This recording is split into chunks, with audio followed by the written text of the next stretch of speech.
Let me tell you about my family. If you arrive late to the party, you gotta say hi to everybody.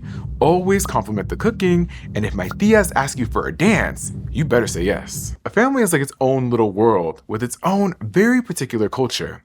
But our families are also a place where we absorb ideas and expectations about the world around us.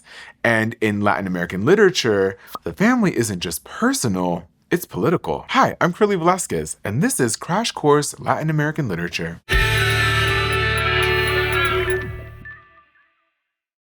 Don't you just love a romance novel? Give me all the tropes, I'll eat them up like a little chocolate flan. Enemies to lovers, love triangles, love quadrangles, yes, more. Back in the 19th century, romance novels in Latin America weren't just about meet-cutes. They were about nation building. You see, after Latin American countries fought for and won independence from European nations, they had a lot of rebuilding to do. Political leaders across many countries gained power by uniting different regions, races, and people under one national identity. And romance novels pose a unique vision for how to get it done. Maybe love could conquer all? Take Brazilian author José de Alencar's 1865 novel, Iracema. It follows two star-crossed lovers in the early 1600s. Imagine Romeo and Juliet, but with colonialism, power imbalances, and fewer cute balcony scenes. Here's the setup. She's an indigenous woman named Iracema. He's a Portuguese colonist named Martim. They're into each other, but of course, the odds are against them. It's giving love story. This love is difficult, but it's real. On one hand, this is an indigenous novel in that it's concerned with indigenous people. But it's also a kind of Brazilian creation myth, a tale of tragic passion that's also like supercharged with patriotism. Clear as mud, right? We'll unpack it. For starters, Iracema's name is an anagram for America, which is referencing Latin America, not the United States of. And remember, Latin America at this time was a fairly new idea, focused on unifying different countries. Now, Iracema dies after giving birth to a son, Moacir, whose name means son of pain. Many scholars have argued that Iracema's death symbolizes the idea that indigenous people's way of life needed to be destroyed in order to create this new unified nation. On the other hand, scholar Doris Sommer argues that Iracema's son represents the point where an unmistakably Brazilian past blends with an unpredictable future. In other words, rather than being indigenous or Portuguese, Moacir is something new, a mix that Sommer calls quintessentially Brazilian. For this reason, she calls this book and other romance novels like it foundational fictions, stories that present romance across social divides as the bedrock for building a country. She argues that this tale of tragic yearning is really about encouraging readers to be fruitful and multiply. Because in case you don't already have tias on your back about when you're gonna have babies, do it for your country. See what I mean about the family is political? And with all that have kids to save your country business in the air, it's no surprise Latin American literature also has explored another type of family bond: parenthood. Take Chilean poet Gabriela Mistral, who's often called La Madre de la Patria, or Mother of the Homeland. For real though, her face is on postal stamps and everything. In 1945, she went down in history as the first Latin American writer ever to win a Nobel Prize in literature. And even though Augusto Pinochet's military dictatorship tried to claim her as a quaint traditional poet in the 1970s and 80s, today she's often celebrated as a feminist and an LGBTQ icon. Mistral became especially well known for her writing for and about children. Although she never had kids of her own, which was unusual for most Chilean women at the time, she was a teacher and she raised her nephew.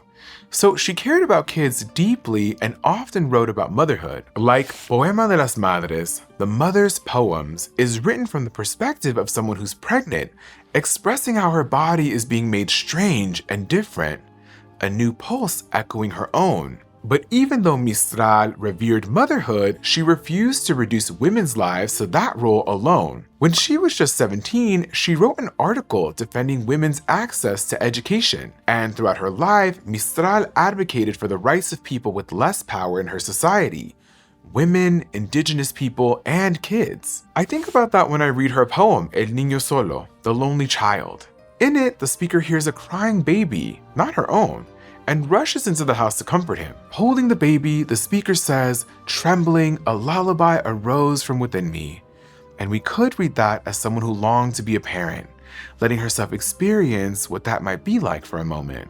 But when I consider how Mistral educated and advocated for kids her whole life, I think about how having biological kids isn't the only way to have kids in your life or care for them. Fiercely cool tia or tío, inspiring teacher, also options. And that's what I love about books, right? Our interpretations can reinforce our expectations or challenge them, or even help us imagine new possibilities for how we might live.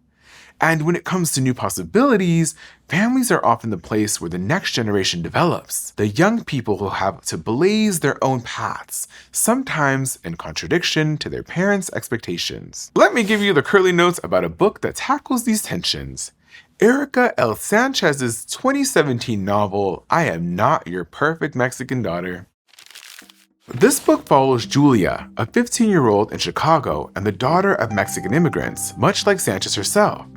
And like a lot of first-gen kids, Julia feels pressured to make her family proud. It's not that I'm living life for them exactly, but I have so many choices they've never had. And I feel like I can do so much with what I've been given. What a waste their journey would be if I had just settled for a dull, mediocre life. Ooh, baby girl, that is so real. Julia feels indebted to her parents for the life she has, especially her ama, who cleans houses all day and then comes home and keeps cleaning. But she also feels trapped by her mom's traditional expectations. She wants to smooch boys, go to the top of the Eiffel Tower, become a famous writer. And so do I! Sorry. Back to it.